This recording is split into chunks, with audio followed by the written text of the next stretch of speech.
صبح بخیر. صبح بخیر. خب میبینم که هیجانی هستی. به خاطر چی؟ به خاطر که در مکتب مراجعه میکنی. من مکتب نمیرم. میشه مرا دستاریار پایین کنی؟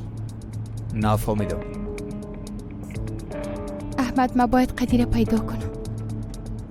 او هیچ وقت مثل فراریا نمیره.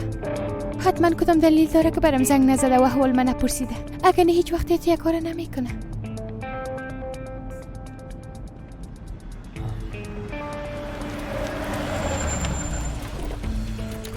بیبی فاطمه نور، اگه او آدم واقعا تو را دوست می داشت پیشت می آمد.